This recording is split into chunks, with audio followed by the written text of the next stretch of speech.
இன்னைக்கு ஃபுல்லா எந்த ஒரு வேலையுமே ஆகல. 2 பேருக்குமே காய்ச்சல், சளி. அது மட்டும் இல்லாம ஹன்யா வாமிட் பண்ணிட்டே இருந்தாங்க. தூங்குறதுக்கு ஒரு 1/2 அன் ஹவர் முன்னாடி ஹன்யாக்கு நெபுலைசர் வச்சு விட்டுட்டேன். ஸோ அப்பதான் ஓரளவாச்சும் தூங்குவா அப்படின்னு சொல்லிட்டு 2 பேருக்குமே உடம்பு சரியில்ல அப்படின்றதுனால எனக்குமே எந்த வேலையுமே ஓடல. எல்லா வேலையும் அப்படியே இருந்தது.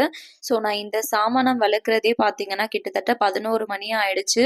எல்லாமே போட்டது எல்லாமே அப்படியே விட்டுட்டு, சரி சாமான மட்டும் வெளக்கி வச்சிடலாம் அப்படின்னு வெஷல் வாஷிங் மட்டும் முடிச்சுட்டேன். அதுக்கப்புறமா பாப்பாக்கு தைலம் போட்டு விடுறது, அந்த மாதிரி வேலையெல்லாம் செஞ்சுட்டு இருந்தேன். ஸோ அவளுக்குமே நல்ல இருமல் ஓவரா இருக்குதுன்றதுனால தைலமும் போட்டு விட்டுட்டேன்.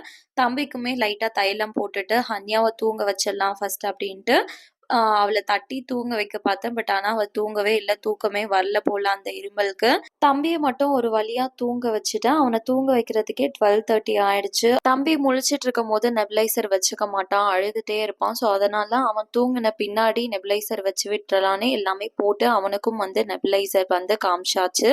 ஸோ அதுக்கப்புறம் தான் ஒரு நல்ல தூக்கமே தூங்கினான். பாப்பாவும் அதுக்கப்புறம் ஒரு வழியா ஒரு 1 o'clock மேல தூங்க ஆரம்பிச்சா. நானும் போயிட்டு லைட்லாம் ஆஃப் பண்ணிட்டு தூங்கிட்டேன். பாய்.